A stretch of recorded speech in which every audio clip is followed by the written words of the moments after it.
Hi guys, welcome to my channel. Today I'll be discussing with us how we can rebatch our soap. So there are many reasons whereby we need to rebatch our soap. Is either we want to change the shape of our previous soap that we've made before, or you want to correct some mistake which you made from previous soap you made before, or you want to combine the pieces of your soap which you had from your off cut during cutting of your bar soap.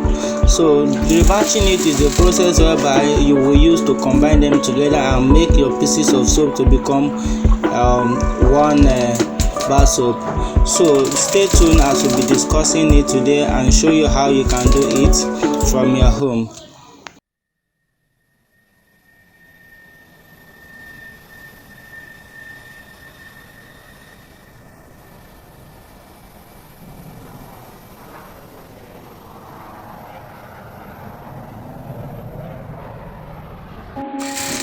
Okay, let's say you've gotten your pieces of soap or any other soap you want to rewash.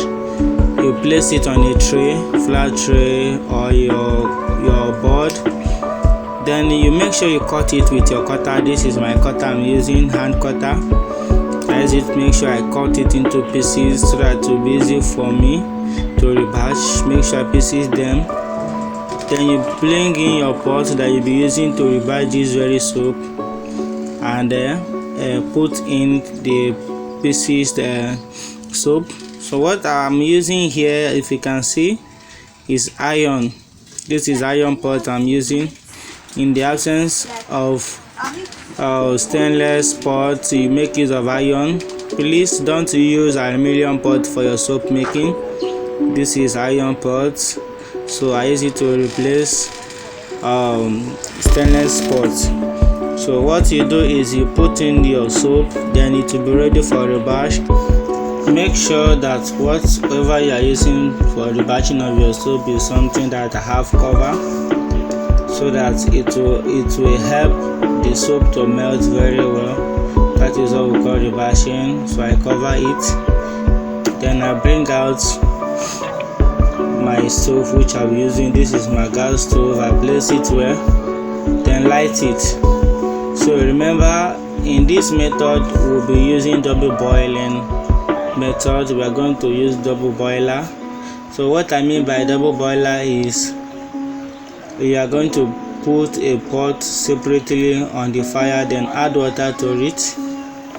You add water to the pot. Like this very pot here now, I have already put water in it. So I put water into the pot, then I will now place my pot containing my soap inside the pot. So as it cooks, the soap will be heating up. Remember, you'll be checking it from time to time. So I'll be opening this pot to check how it is doing. I've checked it now, as you can see. So gradually it will be melting until the soap will finally melt. Make sure this double boiler is on a low heat, so the heat from the pot down is the one that will be melting the very soap which we are trying to melt. So you still check it again. The more it cooks, the more the soap will be melting. As you can see, the face is changing. So you keep on checking the soap and try to turn it, then you cover it again. This is how to melt your soap. That is what we call rebatching. You melt your pieces of soap which you have already cut before. So it's an advantage for you if you want to add more ingredients to it, or you missed something before, you can add it or change the color of the soap. This is very wonderful.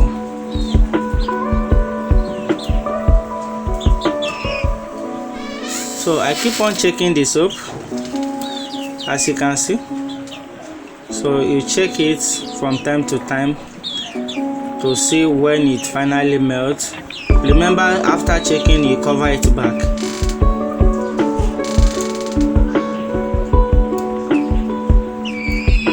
So look at the face of this soap. It finally melts down, but I will still cover it to melt more. It's very important.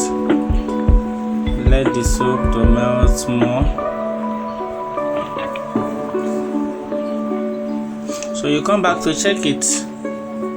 So now the face is more creamy than before. So let's say this junction now we should be ready to bring it down and do justice to it. So you off your stove after bringing it down. So you want to add any other ingredients to it, you can now add it to the soup.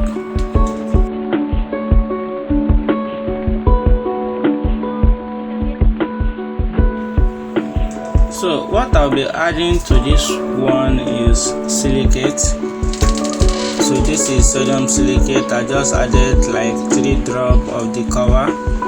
Why I'm adding this sodium silicate is to make the soap bind together. It's a binder in soap, and also it is like a moisturizer. It helps to moisture the hand just like glycerin. That is the work of sodium silicate, and that is why I added it. That is the only ingredients I add to the soap. So when you use the soap now, it will help to moisture your body or your hand if you use the soap. So I make sure I turn it very well so that everything will blend together. Look at as it's well traced. Then after turning it very well, you pour it in your mood. So I have my particular mood I used to use mostly, which is this plastic rubber. I will turn in the soap there. This is where it will be and solidify it to bring out the shape of this very mold here.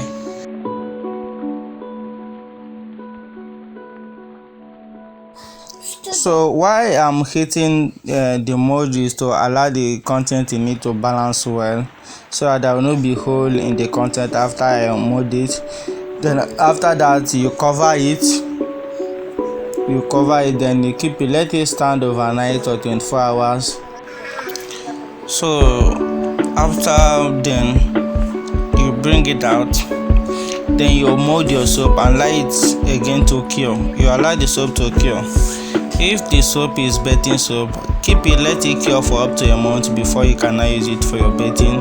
But if you have your pH test kit, you can also use your pH test kit to check the pH of the soap. If you watch to this extent, please do well to subscribe to my YouTube channel and follow me on Facebook at Miracles Enterprise. And don't forget to like and share. God bless you.